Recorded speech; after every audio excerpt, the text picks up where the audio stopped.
दोस्तों, वेलकम है आपका स्पेशल नॉलेज पी में। कैसे हैं आप सब दोस्तों? आज मैं आप लोगों के लिए लेके आई हूँ लाल किताब अमृत के कुछ चमत्कारिक और सटीक उपाय।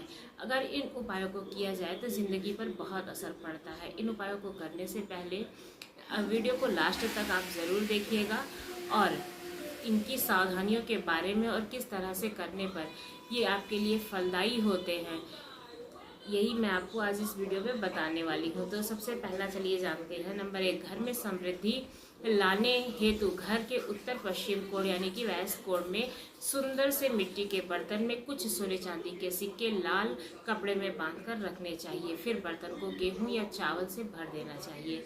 ऐसा करने से घर में कभी भी धन का अभाव नहीं होता है। दूसरा है, घर में स्थायी सुख समृद्धि हेतु पीपल के वृक्ष की छाया में खड़े रहकर लोहे के बर्तन में जल, चीनी, घी तथा दूध मिलाकर पीपल के वृक्ष की जड़ से डालने से घर में लंबे समय तक सुख समृद्धि आपके बनी रहती है और लक्ष्मी का वास भी माना जाता है।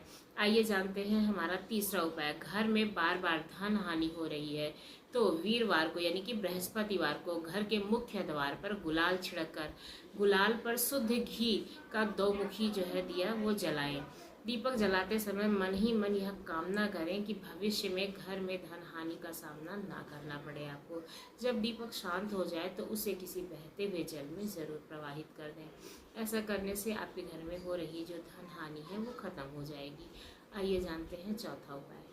काले तिल परिवार के सभी सदस्यों के लिए रखें और सिर पर 7 बार से उसको उबारें। फिर इसके बाद में उसे बहते जल में फेंक दें या फिर उत्तर दिशा में आप इसे फेंक सकते हैं। इससे भी धनहानि बंद हो जाती है।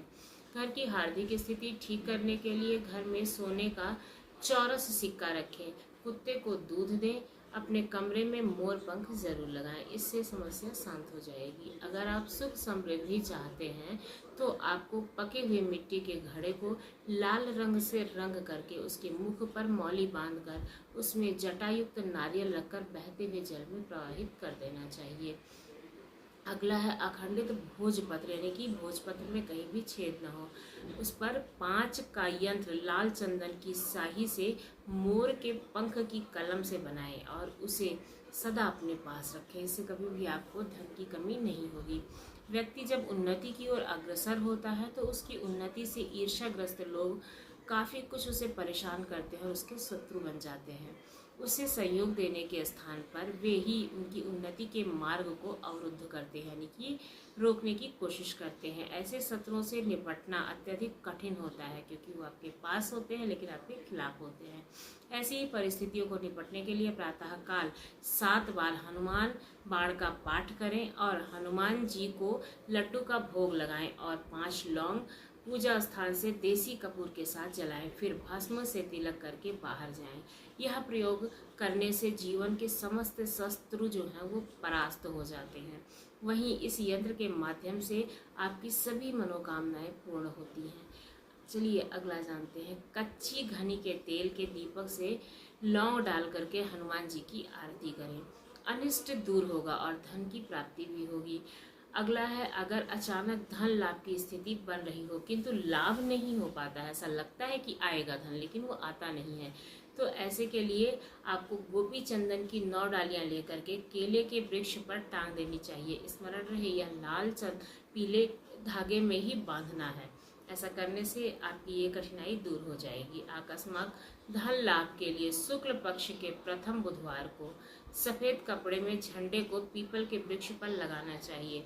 यदि व्यवसाय में आकस्मिक व्यवधान या फिर पतन की संभावना प्रबल हो रही है तो इस प्रयोग को जरूर करें। इससे आपको लाभ दिखाई देगा और जब आपको लाभ हो तो हमारी वीडियो पे कमेंट्स जरूर करें।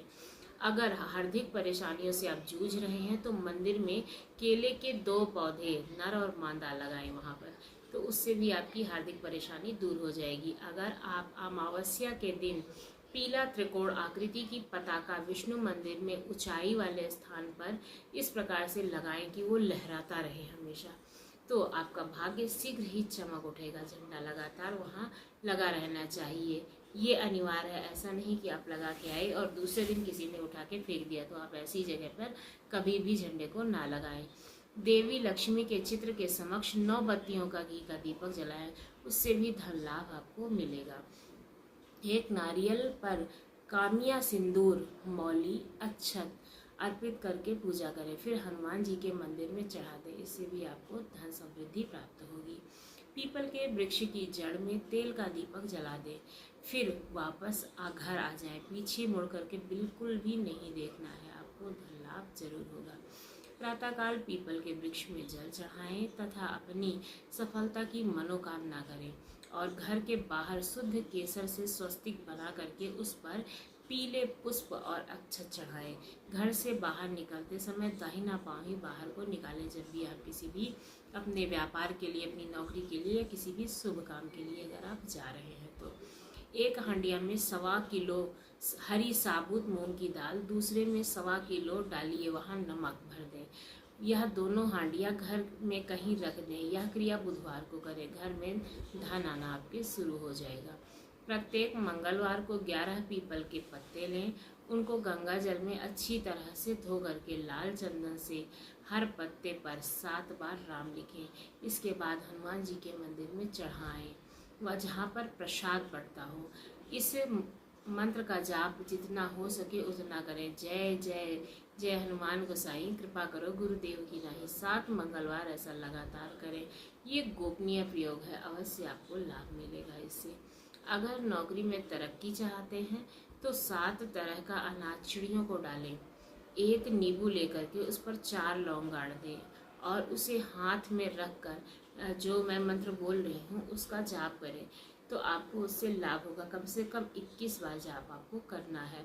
जाप के बाद नींबू को अपने जेब में रख करके जिनके कार्य होना हो उनके पास जाएं, मतलब जिससे आपको कार्य कराना है उसके पास जाएं। ओम श्री हनुमंते नमः ये मंत्र है।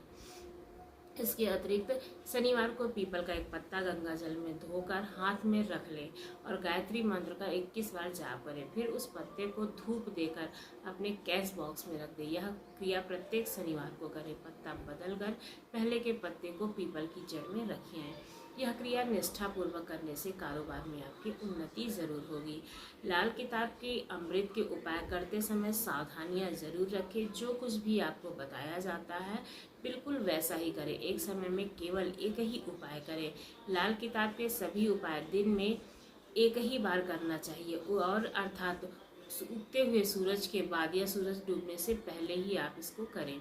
सच्चाई व शुद्ध भोजन पर विशेष ध्यान दें। किसी भी उपाय के बीच मांस मदिरा और झूठ बोलने का जो है अपराध ना करें। सभी उपाय पूरे विश्वास और श्रद्धा से करें, आपको लाभ जो है वो जरूर मिलेगा। उपाय कम से कम 40 दिन और अधिक से अधिक 43 दिन तक ही करें। इससे ज़्यादा और इससे कम बिल्कुल भी ना करें। उपाय बीच में ना छोड़ें। यदि किसी कारणवश छूट जाए तो फिर से प्रारंभ करें।